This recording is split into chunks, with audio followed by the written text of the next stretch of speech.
We are in conversation with Professor Satinder Dhiman from Woodbury University, California, USA on the 1st of January 2020 while wishing you all a very happy new year with Professor Saab. Thank you, sir. Who is visiting India at this point of time.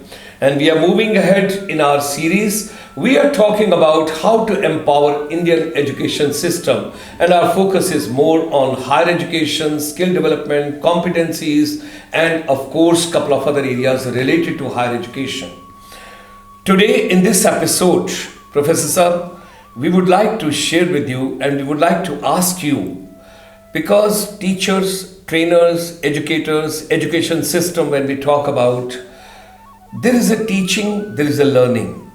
And teaching and learning, the pedagogy is going in such a way that children, those are coming out of institutions, most of them, they are not employable, they are not getting jobs.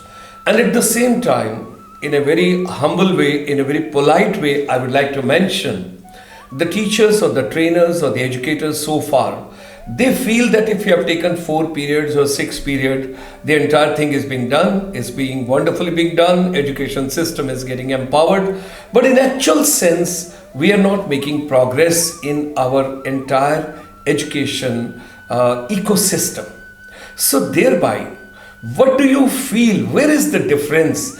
And particularly when we talk about research, when we talk about the research methodology, research competence, research utilization, and our educators, our teachers, our trainers and everybody, and whosoever is in the ecosystem of education should take research seriously as a very important part of education system. Yes. How do you look at and how to empower the research in India?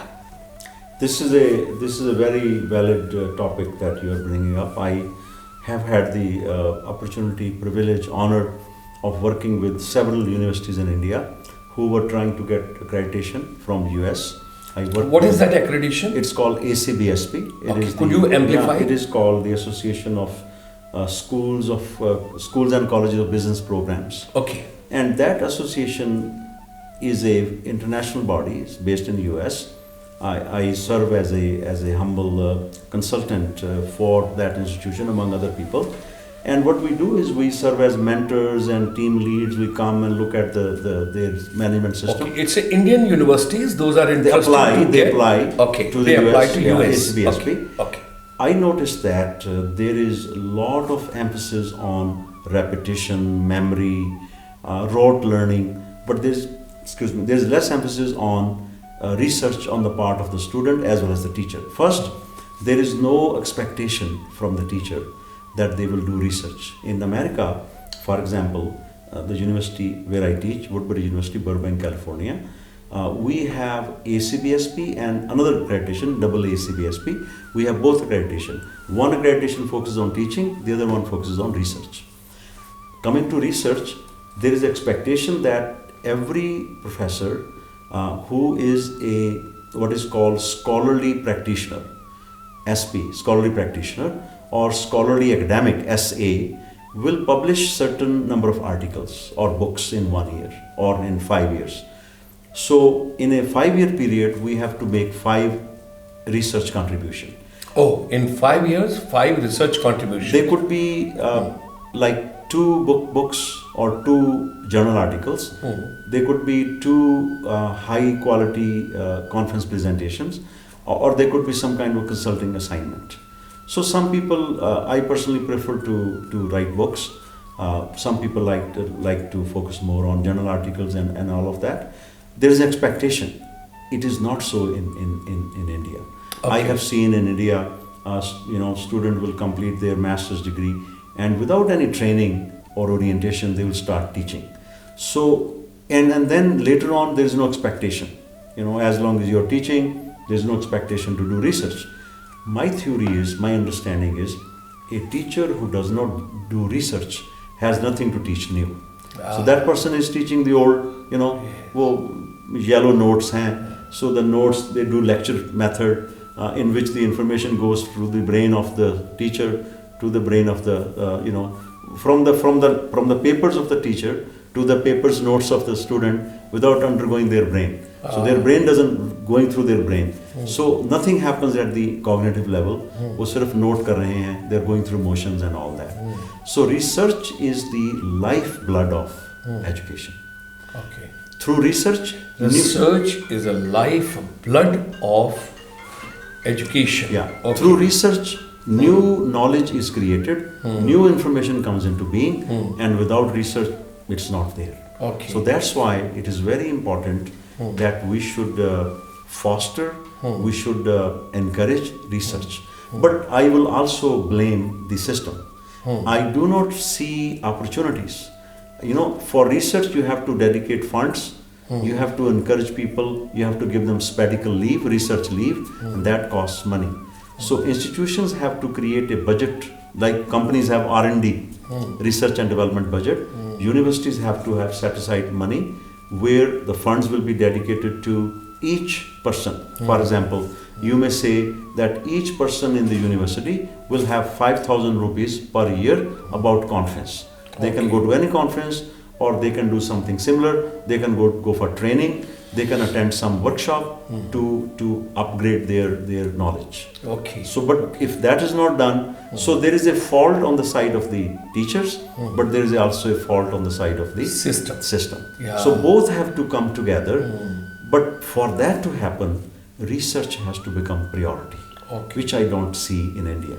The reason Indian universities are not rated very high yet in the world is because we have not produced high quality peer reviewed research which can be placed next to the people who are doing research in the international arena. So if India wants to reclaim its title in the sphere of being a Vishwaguru, world teacher, absolute must is we must up the ante on research. Okay, it's very important, and there should be sufficient. Paramount, okay. critical.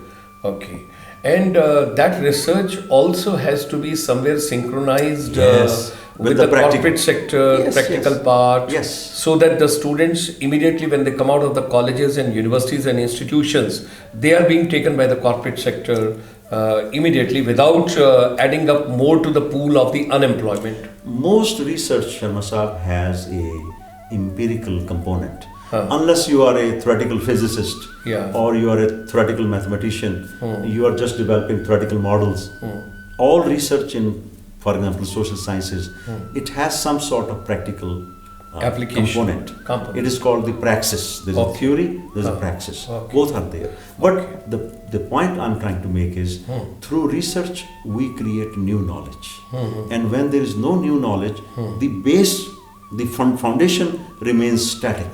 So research brings the dynamism into the education. New knowledge comes in. You see, in our Rig Veda, we have a saying, let knowledge come to us from all directions. Last time when I went to meet with my teacher who lives in Bangalore, his name is Shri Srinivasa Murthy. He's a Vedanta teacher. He's 80 years old. Oh. When I entered his house, very respectable age. Yeah, he told me, he said, Satinder, I have kept my windows and my doors open. He was not talking about the doors and windows of his house. He's talking about his mind. Yeah. Meaning, even at the age of 88, he is willing to learn. So India's culture is, we say Rig Veda is the oldest book in the world. In Rig Veda it is stated, let knowledge come to us from all directions. Wonderful. So that's what research means. Wonderful. Research meaning you learn from each other. There is a saying in Gurbani, since I am from Punjab, I sometimes like to remember those beautiful words of our great saints.